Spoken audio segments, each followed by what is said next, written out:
Okay, we're wrapping up equations today by talking about equations that have a fraction. Whoop, there we go. So let's look first at letter A. Okay, so the operations are the same, right? We're using inverse operations. We're trying to get the variable alone. The opposite right here of subtracting 3/4 would be to add 3/4. Whatever I do to one side, I have to do to the other. So when I added 3/4 over here to cancel that out, I have to add 3/4 to the right. Now, this is where it gets a little bit tricky, or you might have to think about it a little bit. So you have to have a common denominator. So a common denominator between 8 and 4 would be 8. So this fraction gets multiplied by 2 over 2. Okay, that works because 2 over 2 is the same thing as 1, right? 2 goes into 2 one time. So I'm not changing the fraction at all. I can multiply it by 1, keep it the same, or keep the value the same. So x would equal 7/8 plus 6/8. So now that the denominator is the same, I just add together the numerators, 13 over 8. This is an improper fraction, so 8 goes into 13 one time with 5/8 left over. And that would be my answer. Okay, let's look at letter B. So same thing, how do I get rid of adding 1 over 6? I'm gonna subtract 1 over 6. What would be a common denominator between 4 and 6? That would be 12. So this one gets multiplied by 3.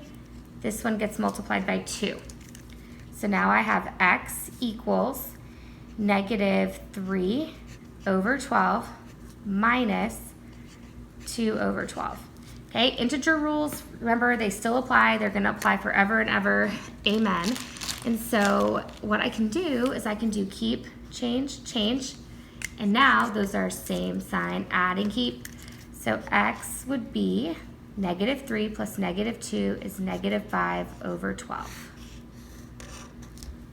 Okay, so -5 over 12 plus 2 over 12 gives me -3 over 12. Is that -1/4? Yes, it is. Okay, letter C. If you have a fraction being multiplied to your variable, right? X is being multiplied by 2 over 3. The way to undo that, hopefully you remember, is to multiply by the reciprocal. But if I do that to this side, I have to do that over here as well. The reason I want to do that is because look what happens. 3 and 3 cancel, 2 and 2 cancel. What's left? Just x. Okay, so now I'm left with x equals 5 over 6 times 3 over 2. When you're multiplying, they do not have to have a common denominator. Okay, I can go ahead and cross reduce. So 6 and 3 are both divisible by 3. 6 goes into 3 twice, or sorry, 3 goes into 6 twice. 3 goes into 3 once. 1 times 5 is 5. And then 2 times 2 is 4. 4 goes into 5 one time. So that's 1 1/4. Letter D. So this is a two-step equation. So the first thing we have to do is get rid of what's being subtracted from this variable. So I'm going to go ahead and do that by adding 2 to both sides. So now I'm left with 3 over 5x equals 12. And then to undo x being multiplied by a fraction, I'm going to multiply both sides by the reciprocal. So both sides are going to get multiplied by 5 over 3.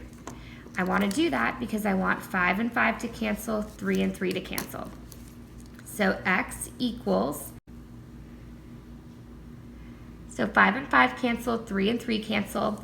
I want to make 12 into a fraction, so I put it over 1, and now I can cross reduce. 3 goes into 3 one time, and into 12 4 times. So now what I'm left with on the top is just 4 times 5 is 20. And then I'm done. Okay, so the next thing I want to do, letter E. Hey, what's the opposite? Like, what do I need to do?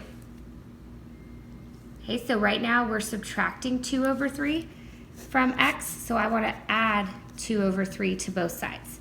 When I add 2 over 3 here, minus 2 over 3 plus 2 over 3 cancels. So on the right-hand side, these two need a common denominator. So the common denominator would be 9. So that means the second fraction is going to get multiplied by 3 over 3. So what I'm going to be left with is x equals 5 over 9 plus 2 times 3 is 6 over 9. 5 plus 6 is 11 over 9, so that's 1 2/9.